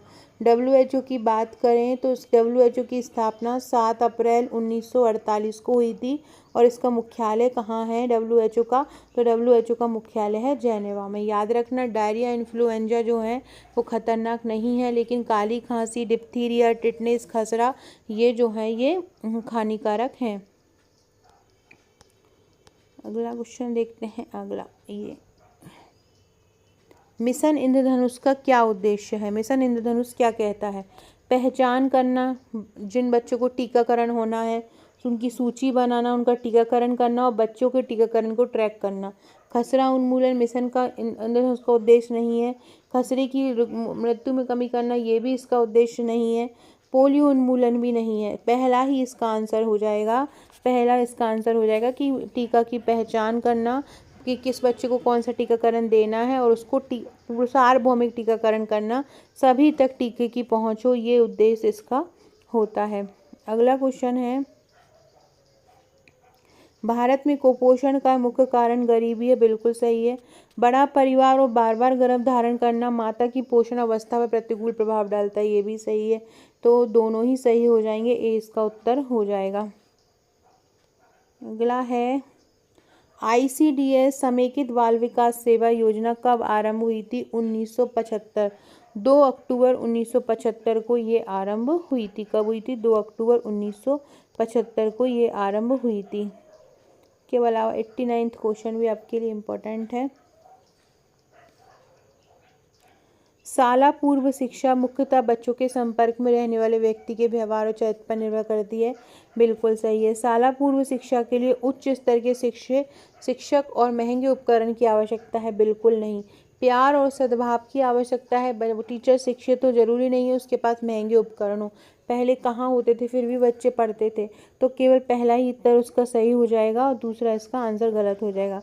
अगला है, निम्नलिखित में से कौन सा स्वप्रबंधन मतलब खुद का प्रबंधन करने का एक कौशल नहीं है। स्वयं को समझना बिल्कुल है, समस्या को सुलझाना बिल्कुल है, आत्मविश्वास का निर्माण भी, लेकिन सौदेबाजी जो है वो स्व प्रबंधन का लक्ष्य नहीं है। अगला क्वेश्चन है,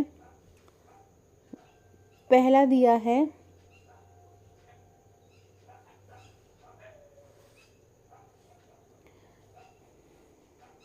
पोषण अभियान में एक सार्वभौमिक पोषण ट्रैकर बनाया, अभी हाल ही में एक पोषण ट्रैकर बनाया है जिसमें लाभार्थी के रूप में गर्भवती महिलाएं, स्तनपान कराने वाली महिलाएं, माताएं, 6 वर्ष तक की आयु, बच्चे, किशोरी शामिल। आपको मुझे कमेंट करके बताना है कि पोषण ट्रैकर कब बनाया है, पोषण ट्रैकर कब बना है, ये आपको मुझे कमेंट करके बताना है। पोषण ट्रैकर की जो बनाया है सरकार ने आंगनवाड़ियों में, जिसमें महिलाएं ट्रैक करती हैं, पूरे बच्चों की निगरानी रखती हैं, उनके पोषण की जानकारी उसमें डालती हैं, ये कब बना था, इसकी स्थापना कब हुई थी, ये आरंभ कब से हुआ था, ये आप लोग मुझे बताएंगे कमेंट करके। पोषण ट्रैकर कब आरंभ हुआ था।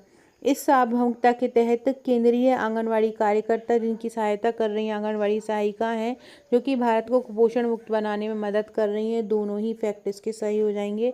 कथन 1 और 2 दोनों ही सही हो जाएगा। फ्रेंड्स, मैं बोल रही थी कि मेरे 7 बुकलेट हैं, अगर आप बुकलेट मंगाना चाहते हैं तो ये 7 बुक्स का कॉम्बो है। इसके साथ अगर आप ऑनलाइन कॉम्बो लेना चाहते हैं तो वो भी इसके साथ आपको निःशुल्क मिलेगा। 1599 है, प्लस कुरियर चार्ज रहेगा इसमें, जो भी आपकी डिस्टेंस रहेगी उसके अकॉर्डिंग।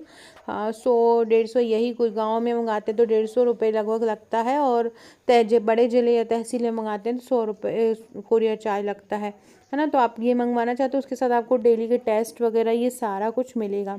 अगला है प्रारंभिक बाल्यावस्था देखभाल और शिक्षा, ECCE में क्या क्या शामिल है। क्या क्या शामिल है इसमें, स्वास्थ्य बिल्कुल शामिल है, पोषण भी शामिल है, प्रारंभिक शिक्षा भी शामिल है, खेल भी शामिल है। तो ABCD तीनों ही इसके आंसर सही हो जाएंगे। पेपर बहुत ही ज़्यादा इजी दिया था, मध्य प्रदेश के लोग तो बहुत ज़्यादा पढ़ाई कर रहे हैं, इतना सरल दिया था तो दे देंगे तो कर ही लेंगे बच्चे। अगला क्वेश्चन है, भारतीयों के लिए खाद्य गाइड पिरामिड के अनुसार विभिन्न प्रकार के भोजन से सेवन की मात्रा के क्रम में व्यवस्थित करें। सबसे पहले क्या लेना चाहिए, उसके बाद क्या लेना चाहिए, ये बताना है। तो सबसे पहले लेना चाहिए कार्बोहाइड्रेट, सबसे पहले क्या लेना चाहिए, कार्बोहाइड्रेट लेना चाहिए, तो बी हो जाएगा, है ना। कार्बोहाइड्रेट के बाद क्या लेना चाहिए, सब्जियां और फल लेना चाहिए, तो फिर सी हो जाएगा। कार्बोहाइड्रेट सबसे ज़्यादा, उसके बाद सब्जियां, कार्बोहाइड्रेट ज़्यादा लेना चाहिए, उसके बाद उसके बाद क्या लेना चाहिए, सब्जियां और फल लेना चाहिए। उसके बाद क्या लेना चाहिए, प्रोटीन लेना चाहिए। फिर क्या लेना चाहिए, प्रोटीन लेना चाहिए। और उसके बाद क्या लेना चाहिए, वसा और तेल। सबसे लास्ट में वसा और तेल लेना चाहिए, ये याद रखना। सबसे महत्वपूर्ण क्या है, कार्बोहाइड्रेट है, ये सबसे ज़्यादा कैलोरी प्रदान करता है। और सबसे लास्ट में लेना चाहिए वसा और तेल, ये याद रखना। अगला है, किसकी कमी से क्या हो जाता है, ये बताना है ना। विटामिन डी की कमी से रिकेट्स हो जाता है, ये आपको पता ही है। प्रोटीन कुपोषण से मरासमस नामक रोग हो जाता है। लोहे की कमी हो जाए तो आयरन हो जाता है। थायमीन की कमी हो जाए तो वेरी हो जाता है। विटामिन B1 लगभग 2 मिलीग्राम जो है विटामिन B1 आवश्यक होती है प्रतिदिन, तो ये याद रखना है। प्रोटीन कितना होता है, महिला को 46 ग्राम प्रोटीन चाहिए है और पुरुष को 55 ग्राम। विटामिन डी की बात करें तो 600 इंटरनेशनल यूनिट विटामिन डी आवश्यक होती है। और लोहे की बात करें तो एक पुरुष को 19 मिलीग्राम लोहा चाहिए है और एक महिला को लगभग 27 मिलीग्राम चाहिए। क्यों, क्योंकि महिला को पीरियड्स आते हैं तो उसमें ब्लड निकल जाता है, इसलिए इनको ज़्यादा आयरन की आवश्यकता होती है। अगला है, निम्नलिखित में से कौन सा एक असंक्रामक रोग है जो संक्रमित नहीं होता, जिसकी जो संक्रामक बीमारी नहीं होती है, कौन है। जुकाम तो संक्रामक है, एड्स भी संक्रामक है, दाद भी संक्रामक है, लेकिन कैंसर जो है, जो कर्क कोशिकाओं में होता है, ये असंक्रामक रोग है, ये कैंसर संक्रामक रोग नहीं है। अगला है, आयोडीन की कमी से कौन सा रोग हो जाता है, सबको ही पता है, मैं बोली बहुत कुछ क्वेश्चन बहुत ही ज़्यादा ईजी आए थे। तो घेंगा रोग आयोडीन की कमी से हो जाता है। रतौंधी किससे होता है, विटामिन ए की कमी से हो जाता है। सूखा रोग विटामिन डी की कमी से हो जाता है। बांझपन विटामिन के की कमी से हो जाता है। घेंगा रोग किसके कारण होता है, आयोडीन की कमी से हो जाता है। विटामिन ए की कमी से क्या हो जाता है, रतौंधी हो जाता है। अगला क्वेश्चन है, ईसीई क्या करता है? ईसीई बच्चों में सुरक्षा और आत्मसम्मान की भावना को मजबूत करता है, बिल्कुल सही है। जीवन पर्यंत सीखने के लिए सर्वोच्च आधार प्रदान करता है। तो ये दोनों ही सही हो जाएंगे, 1 और 2 इसके आंसर हो जाएंगे। अगला है, पूर्व स्कूली आयु के बच्चों का विकास कैसे होता है? भाषा से, सामाजिक मूल्यों से, मोटर मतलब जो गतिविधियां होती हैं, जो संवेदनात्मक गतिविधियां, उनसे होता है, या माता पिता के साथ व्यवहार से होता है, किससे इसमें होता है? तो ये चारों ही चीज़ें ऐसी हैं जो जिसको पूर्व स्कूली बच्चा स्कूल नहीं जाना होता, पहली बार स्कूल जाने से पहले का वातावरण बनाता है, ये सारे ही चीज़ बनाते हैं। इसका आंसर ए, बी, सी और डी दोनों हो जाएगा। अगला है, काली खांसी को रोकने के लिए कौन सी वैक्सीन दी जाती है? तो डीपीटी वैक्सीन दी जाती है। तो डिप्थीरिया, पर्टूसिस और टिटनेस, यहाँ पी का मतलब होता है पर्टूसिस, जिसको काली खांसी बोलते हैं। ओपीवी किस में दी जाती है? ओपीवी दी जाती है पोलियो में, ओरल पोलियो वैक्सीन है एपीवी की, है ना। बीसीजी किस में दी जाती है? तपेदिक या टीबी की रोकथाम के लिए दी जाती है। जन्म के 24 घंटे के अंदर इसको देते हैं। एमएमआर की वैक्सीन कब दी जाती है? 9 मंथ का जब बच्चा होता है, खसरे के लिए दी जाती है। मीजल्स, मम्स, रूबेला, ये 3 रोग होते हैं, ये एमएमआर संयुक्त वैक्सीन होती है, उन तीनों के लिए दी जाती है। अगला क्वेश्चन है, कौन सा कार्यक्रम लास्ट चाइल्ड फर्स्ट तक पहुंचने और सेवा पर केंद्रित है? लास्ट चाइल्ड फर्स्ट मतलब जो सबसे लास्ट में है उसके पास सबसे पहले पहुंचो। कौन सा कार्यक्रम ये कहता है? तो national plan of action for children. क्या बोल रहा है? क्या बोल रहे हैं? कौन सा प्लान कह रहा है? National plan of action for children. कब आया ये? 2016 में आया। किसके द्वारा आया? ये महिला बाल विकास मंत्रालय द्वारा आया था। बच्चों के लिए उभरती हुई चिंताओं पर ये ध्यान देता है। अनाथ, कमज़ोर बच्चे, मतलब जो लास्ट में है, जिनके लिए कोई सुविधा नहीं है, उनको ये प्रदान करता है। किनको प्रदान करता है? जिन बच्चों के पास कोई सुविधा नहीं है, उनको ये national plan action for children जो है वो सुविधा प्रदान करता है।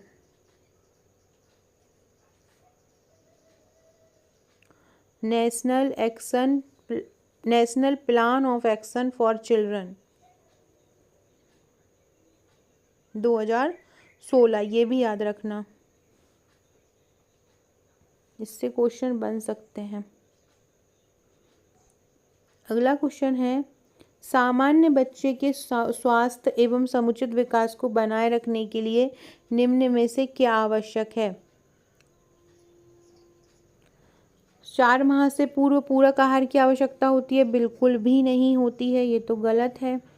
स्तनपान को प्रोत्साहित किया जाना चाहिए, ये वाला तो गलत है पहला। तो दूसरा तो सही है, स्तनपान को प्रोत्साहित करना चाहिए। माता पिता को स्थानीय रूप से खाद्य पदार्थों का चयन कर सिखाया जाता है, ये भी सही है। बच्चों को समय पर वैक्सीनेशन कराना है। बी, सी और डी इसमें सही हो जाएगा। अगला है, स्तनपान करने वाली माता को क्या नहीं खाना चाहिए? दूध और दही तो बिल्कुल खाना चाहिए, दालें भी खाना चाहिए। दूध और दही लगभग 400 से 500 ml दूध पीना चाहिए उनको। दालें भी लगभग 85 से 90 ग्राम खाना चाहिए। फल भी खाना चाहिए लगभग 150 से 200 ग्राम, है ना। डिब्बा बंद संरक्षित भोजन नहीं करना चाहिए। क्या नहीं करना चाहिए? डिब्बा बंद और संरक्षित भोजन नहीं करना चाहिए। पहला क्वेश्चन देखो, इसमें बताना है कौन सा सही है। विटामिन ए की कमी से जीरोथैलेमिया हो जाता है, बिल्कुल ही सही है। विश्व भर में प्रोटीन और ऊर्जा कुपोषण का सबसे असामान्य रूप है, सबसे सामान्य रूप है, बिल्कुल सही है। प्रोटीन ऊर्जा कुपोषण, जिसको प्रोटीन माल न्यूट्रिशन भी बोलते हैं, ये सबसे ज़्यादा कुपोषण का एक सामान्य रूप है। इसके कारण मरासमस, क्वाशियोरकर जैसी बीमारियां हो जाती। कुपोषण को मैंने बहुत अच्छे से समझाया है, उसके जो पूरे वर्गीकरण है वो भी बहुत अच्छे से समझाए हैं, उसको कर लीजिएगा। अगला है, निमोनिया किसके कारण होता है? निमोनिया का कारण कौन होता है? हीमोफिलस इन्फ्लुएंजा होता है, प्लाज्मोडियम फैल्सीफेरम होता है, साल्मोनेला टाइफाई होता है, या बुचीरिया ब्रैंकोफटाई होता है। निमोनिया हीमोफिलस इन्फ्लुएंजा के कारण होता है। किसके कारण? हीमोफिलस इन्फ्लुएंजा के कारण निमोनिया होता है। अगला है, किस मानव रोग का पूर्णतः उन्मूलन हो गया है हमारे यहाँ से? कौन सा मानव रोग पूरी तरह से चला गया है? क्षय रोग तो अभी है, टीबी बोलते हैं, इसको कोविड-19 भी अभी कभी भी आ जाता है। खसरा भी अभी है। छोटी चेचक का जो उन्मूलन था वो भारत से हो गया था 1977 में और विश्व से 1980 में हो गया। तो इसका आंसर क्या होगा? छोटी चेचक। छोटी चेचक का उन्मूलन पूरी तरह से भारत में हो गया है। अगला है, ये देखो, ये हिस्सा है और इसके कार्य पूछे हैं। कौन सा हिस्सा क्या काम करता है, ये पूछा है। ग्रास नली क्या करती है? भोजन का परिवहन करती है, मतलब ऊपर से खाने को लेकर नीचे पेट तक पहुंचाती है। उसके बाद आमाशय क्या करता है? भोजन का संग्रह करता है और मंथन करता है। अग्नाशय क्या करता है? अग्नाशय हार्मोन और एंजाइम का स्नावन करता है। पित्ताशय क्या करता है? बाइल का संग्रह करता है और सांद्रण करता है। तो इसका आंसर क्या हो जाएगा? ए का 2 हो जाएगा, बी का 3, सी का 4, डी का 1। क्या है? ग्रास नली क्या करती है? भोजन का परिवहन करती है। आमाशय क्या करता है? आमाशय क्या करता है? भोजन का संग्रह करता है आमाशय। अग्नाशय या पैंक्रियास क्या करेगा? हार्मोन और एंजाइम का स्नावन करता है। और पित्ताशय जो होता है वो बाइल का संग्रह करता है और सांद्रण करता है। अगला है, हमारे आहार में किसकी कमी के कारण रक्तता हो जाती है? तो लोह नहीं होगा, आयरन नहीं होगा तो रक्तता हो जाएगी। और कैल्शियम कितना चाहिए? 1000 मिलीग्राम कैल्शियम चाहिए इसकी कमी से। रिकेट्स नामक हड्डियां कमज़ोर हो जाती हैं। फास्फोरस की बात की जाए तो लगभग 2000 मिलीग्राम फास्फोरस एक व्यक्ति को चाहिए है। अगला क्वेश्चन है, क्योंकि कोविड अभी हमारे यहाँ से निकला है तो कोविड के क्वेश्चन ही बन सकते हैं। कोविड के लिए एक अलग से वीडियो लेके आऊँगी मैं जिसमें कोविड के क्वेश्चन होंगे, क्योंकि कोविड से भी क्वेश्चन आ सकता है। तो राष्ट्रीय कोविड-19 टीकाकरण कार्यक्रम कब आरंभ हुआ था? 2021 में आरंभ हुआ था। कब हुआ था? 2021 में आरंभ हुआ था। अगला है, ये है नहीं लेकिन हाँ कर लो, आ भी सकता है क्योंकि योजना में आ जाएगा ये। राष्ट्रीय एकल खिड़की प्रणाली या सिंगल विंडो सिस्टम, जहाँ पर एक ही जगह से सारी चीज़ें आप जानकारी ले सकते हैं, ये कब आरंभ किया गया था? तो राष्ट्रीय एकल खिड़की जो सिंगल विंडो सिस्टम है इसको 2021 में आरंभ किया था। अगला क्वेश्चन है, आयोडीन और एल्कोहल के एक विलयन में, जिसको आयोडीन का टिल्चर कहते हैं, क्या होता है? क्या होगा? आयोडीन एक विलायक है, एल्कोहल विलेय है, द्रव में गैस विलयन है। आयोडीन एक विलेय है और एल्कोहल एक विलायक है। आयोडीन क्या होगा? एल्कोहल में घुल जाएगा। आयोडीन क्या होगा? एल्कोहल में घुल जाएगा, तो आयोडीन एक विलेय कहलाएगा, मतलब उसमें घुल जाएगा। जैसे पानी में शक्कर मिलाते हैं तो पानी विलायक कहलाएगा और शक्कर विलेय कहलाएगा, ऐसे ही आयोडीन विलेय और एल्कोहल विलायक कहलाएगा। ये नहीं आएगा, ये पूछ सकते हैं। किसी बच्चे का वजन उसके स्वास्थ्य और पोषण का बहुत संवेदनशील सूचक होता है। बिल्कुल सही है। किसी के बच्चे के वजन और हाइट के द्वारा ही हम ये समझ पाएंगे कि बच्चा कैसा है, तो ये पहला बिल्कुल सही है। दूसरा है, वजन व चक्र से अन्य निर्धारित लक्षणों के प्रकट होने से पूर्व कुपोषण स्थिति का पता लगा सकते हैं, ये भी सही है। तो कथन 1 और 2 दोनों ही सही हो जाएंगे।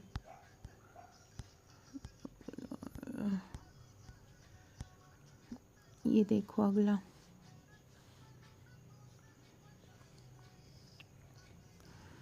ICDS योजना का उद्देश्य नहीं है 6 से 12 वर्ष की आयु के बच्चों को स्वास्थ्य को बेहतर करना। ICDS केवल 0 से 6 वर्ष तक के बच्चों को देखता है, 6 से 12 तक में बिल्कुल नहीं है। मृत्यु दर और विद्यालय छोड़ने वाली घटनाओं में कमी करना, ये है। बालक की आवश्यकताओं देखभाल करने वाली माताओं का विकास करना, ये भी है। बालक की मनोवैज्ञानिक, शारीरिक और सामाजिक विकास की नींव रखती है आंगनवाड़ियों में ICDS, ये सही है। लेकिन 6 से 12 वर्ष के बच्चों को स्वास्थ्य को बेहतर करना इसके अंतर्गत नहीं आएगा। अगला है प्रसव उत्तर देखभाल हेतु गलत कथन का चयन कीजिए। शिशु जन्म के बाद तुरंत प्रसवोत्तर अवधि आरंभ होती है, सही है। प्रसवोत्तर अवधि गर्भावस्था के 90 माह में होती है, बिल्कुल नहीं। प्रसवोत्तर अवधि जन्म के जैसे ही प्रसव होता है, जैसे ही बच्चा होता है उसके बाद आरंभ होती है, तो गर्भावस्था के 90 माह से ये आरंभ नहीं होती, इसलिए बी गलत है। तीसरा है, प्रसव उत्तर अवधि के दौरान माता कई हार्मोनल और भावनात्मक परिवर्तनों से गुजरती है, बिल्कुल सही है। प्रसव उत्तर देखभाल में योनि की देखभाल और नवजात की देखभाल शामिल है, ये भी सही है। देखो, बच्चा निकलता है, उसके बाद प्लेसेंटा निकलता है, ये सारे ही चरण शामिल होते हैं। ये प्रसव अवस्था मैंने बहुत डिटेल में आपको पढ़ाई है, इसकी लिंक आपको डिस्क्रिप्शन बॉक्स में मिल जाएगी। इससे आपको प्रसव अवस्था के जितने भी चरण हैं बहुत ईजिली, लौकिया क्या होता है, लौकिया कैसे निकलता है प्रसव के समय, ये सारा कुछ आपको समझ में आ जाएगा। तो देख लीजिएगा। कौन सा रोग ICDS योजना के प्रतिरक्षा कार्यक्रम में नहीं आता है इनमें से? डिप्थीरिया तो आता है, तपेदिक भी आता है, पोलियो भी आता है, एलिफेंटियासिस नहीं आता है, तो ये नहीं होगा। अगला क्वेश्चन देखो। न्यूरोसाइंस तंत्रिका विज्ञान में एक शोध इस बात की पुष्टि करता है कि 6 वर्ष तक की आयु के बच्चे का मस्तिष्क का विकास हो चुका होता है।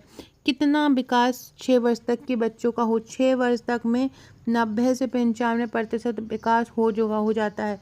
3 वर्ष में लगभग 60 से 70% विकास हो जाता है और 6 वर्ष की आयु में उसके मस्तिष्क का 90 से 95% विकास हो जाता है। याद रखना बहुत इंपॉर्टेंट है। 6 वर्ष की आयु का जब बच्चा होता है तो 90 से 95% उसके शरीर का विकास हो जाता है। अगला क्वेश्चन देखो, बहुत इम्पोर्टेंट है, लिख लेना इसको।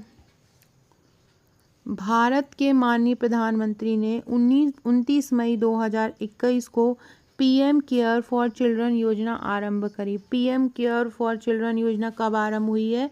2021 में हुई है। इसका उद्देश्य क्या है? 11 मार्च 2000 इस योजना का उद्देश्य उन बच्चों की सहायता करना है जिन्होंने 11 मार्च 2020 से प्रारंभ होने वाली अवधि के दौरान अपने माता पिता को कोविड में खो दिया है। तो ये बिल्कुल सही है। PM केयर चिल्ड्रन योजना उनके लिए है जिन्होंने अपने माता पिता को खो दिया है। तो कथन 1 और 2 दोनों ही सही हो जाएंगे। ये हिंदी का है, ये आपके काम का नहीं है। हाँ, ये काम का है। निम्नलिखित में से कौन सी गतिविधि घर पर बच्चे को प्रेरित नहीं करती है? बच्चे को बोलने के अधिक से अधिक अवसर देना, ये बिल्कुल करती है। एक सहचर के रूप में बच्चे के साथ खेलना, ये भी करती है। धैर्यपूर्वक बच्चे को सुनना, ये भी करती है। हमेशा बच्चे की बुराई करना, आलोचना करना, ये बच्चे को प्रेरित नहीं करता है। तो B इसका आंसर हो जाएगा। विश्व का सबसे प्रमुख संक्रामक बीमारी कौन सी है? तपेदिक। वर्तमान में ना एड्स है, ना डेंगू है, ना मलेरिया है। तपेदिक, इसके लिए बहुत सारे कार्यक्रम भी चलाए जा रहे हैं, TB उन्मूलन कार्यक्रम भी चलाए जा रहे हैं और ये तपेदिक के लिए BCG वैक्सीन भी दी जाती है 24 घंटे के अंदर बच्चे को जन्म के। फिर भी ये वर्तमान में विश्व का सबसे प्रमुख संक्रामक बीमारी है। कौन सी है? तपेदिक विश्व की सबसे प्रमुख संक्रामक बीमारी है। यदि एक व्यक्ति दस्त से पीड़ित है तो आप उसको क्या दोगे, क्या बताओगे उसको? हम उसको पर्याप्त मात्रा में ORS देने के लिए कहेंगे। अगला क्वेश्चन है, निम्नलिखित में से कौन सा गर्भावस्था के दौरान गर्भवती के लिए एक संकेत नहीं है? गर्भवती का कौन सा एक संकेत नहीं? कमजोरी महसूस होती है, पैरों में भी सूजन होती है, इसके बाद पेट में दर्द भी होता है, पर्याप्त भूख लगना, भूख नहीं लगती है।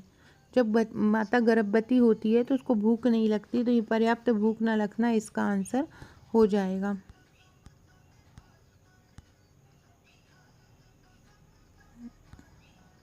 दालें किसका सबसे अच्छा स्रोत होती हैं? दालें जो होती हैं प्रोटीन का सबसे अच्छा स्रोत होती हैं। काय का स्रोत होती हैं दालें? प्रोटीन का स्रोत होती हैं। याद रखना। क्वेश्चन एक ये भी पूछा जा सकता है, तो बहुत सरल क्वेश्चन पूछा है। दालों में कितना प्रोटीन पाया जाता है? जैसे कि अगर बात की जाए कि जो फली होती हैं उसमें कितना प्रोटीन पाया जाता है, मूंग की दाल में कितना प्रोटीन पाया जाता है, तो कोई भी 100 ग्राम दाल होगी तो उसमें लगभग 21 से 22 ग्राम प्रोटीन होगा। मूंगफली में 26 ग्राम प्रोटीन होता है। मूंगफली में 26 ग्राम, लगभग 40 से 50 ग्राम प्रोटीन सोयाबीन में होता है। सोयाबीन में सबसे ज़्यादा होता है। तो दालें किसका स्रोत है? प्रोटीन का। मनुष्य को डेली कितनी दालें लेना चाहिए? मनुष्य को डेली 85 ग्राम दालें लेना चाहिए, ये भी याद रखना। अगला है, निम्न में से कौन कार्बोहाइड्रेट का एक मुख्य स्रोत नहीं? ऐसे ही और क्वेश्चन चाहते हैं तो चैनल को सब्सक्राइब और वीडियो को शेयर और लाइक जरूर कीजिएगा सारे लोग। पॉज करके आकांक्षा 1957 इंस्टाग्राम ID को फॉलो कर लीजिएगा ताकि आपको वहाँ पे बहुत सारे क्वेश्चन निःशुल्क मिल सकें। हमारा डेली टेस्ट सीरीज़ लगाना चाहते हैं, डेली ऑनलाइन तैयारी करना चाहते हैं, डेली PDF पाकर सरल भाषा में हर टॉपिक को पढ़ना चाहते हैं, ट्रिक कोई या टॉपिक याद नहीं होता तो ट्रिक द्वारा पढ़ना चाहते हैं, तो आज ही हमारा सब्सक्रिप्शन ले लीजिए। 799 वाला 6260190944 पर व्हाट्सएप करके। इसके अलावा अगर आप हार्ड कॉपी मंगवाना चाहते हैं तो 1599 में वो भी परचेस कर सकते हैं। कौन कार्बोहाइड्रेट का स्रोत नहीं है? सफ़ेद ब्रेड बिल्कुल है, चावल भी है, आलू भी है, मक्खन में कार्बोहाइड्रेट नहीं पाया जाता। मक्खन में कार्बोहाइड्रेट नहीं पाया जाता, याद रखना। उसका आंसर क्या हो जाएगा? सी हो जाएगा, मक्खन में कार्बोहाइड्रेट नहीं पाया जाता। खसरा किसके द्वारा होता है? खसरा विषाणु के द्वारा होता है। अभी मैंने बताया था रोबेला वायरस के द्वारा खसरा होता है। किसके? रोबेला वायरस के द्वारा होता है। इसमें लाल और सफ़ेद चिकते पड़ जाते हैं, कॉप्टिक स्पॉट भी इसको बोलते हैं। और इसके द्वारा क्या होता है? श्वसन और तंत्रिका तंत्र प्रभावित हो जाता है। इसके लिए MMR का टीका लगाया जाता है। अगला क्वेश्चन है, निम्नलिखित में से राष्ट्रीय किशोर स्वास्थ्य कार्यक्रम के अंतर्गत क्या शामिल है? राष्ट्रीय किशोर साप्ताहिक आयरन फॉलिक, हाँ, ब्लू कलर की, नीले कलर की गोली दी जाती हैं फॉलिक एसिड की, जो राष्ट्रीय किशोर स्वास्थ्य कार्यक्रम होता है उसमें। पहला जो किशोरी दिवस ही मनाया जाता है, पहला मंगलवार। दूसरा बोले तो स्तनपान प्रबंधन केंद्र भी इसमें होता है। किशोरियों में मासिक धर्म स्वच्छता को प्रोत्साहित करने योजना बनाई जाती है, ये नहीं आएगा इसमें। गहन दस्त नियंत्रण पखवाड़ा, ये भी नहीं आएगा। किशोर मित्रवत स्वास्थ्य क्लिनिक, ये आ जाएगा। तो ये इसका आंसर हो जाएगा A, C और E। A, C और E इसका आंसर हो जाएगा। साप्ताहिक आयरन फॉलिक एसिड अनुकूलन कार्यक्रम, इसके अलावा हो जाएगा किशोरियों में एक सेकेंड, एक तो हो जाएगा साप्ताहिक आयरन फॉलिक एसिड अनुपूरक कार्यक्रम होता है, जिसके अंतर्गत क्या होता है? नीली गोली दी जाती है। किशोरियों में मासिक धर्म को प्रोत्साहित करने के लिए योजना बनाए, सी भी हो जाएगा। स्तनपान प्रबंधन केंद्र किशोरों के लिए क्यों होगा, है ना? ना ही दस्त नियंत्रण पखवाड़ा होगा। किशोर मित्रवत स्वास्थ्य क्लिनिक हो जाएगा। तो इसका आंसर A, C और E हो जाएगा। A, C और E हो जाएगा। किशोर राष्ट्रीय किशोर स्वास्थ्य कार्यक्रम। अगला क्वेश्चन है, टीकाकरण के सामान्य प्रभावों में हल्का बुखार, बिल्कुल सही है। सिर दर्द या फ्लू जैसे लक्षण हो जाते हैं। टीकाकरण से गंभीर एलर्जिक प्रतिक्रिया होना बहुत ही सामान्य बात है। गंभीर एलर्जिक प्रक्रिया बोल रहे हैं, गंभीर एलर्जिक, थोड़ी बहुत एलर्जी तो होती है, गंभीर एलर्जिक नहीं होती है। तो कथन 2 गलत हो जाएगा और कथन 1 सही हो जाएगा। उसका सी आंसर हो जाएगा। कथन 1 सही है और 2 गलत है। सो फ्रेंड्स, ये थे आज के हमारे आंसर। आशा आपको पसंद आएगा। वीडियो अच्छा लगे तो एक लाइक ज़रूर कीजिएगा, शेयर कीजिएगा। Okay friends, thank you.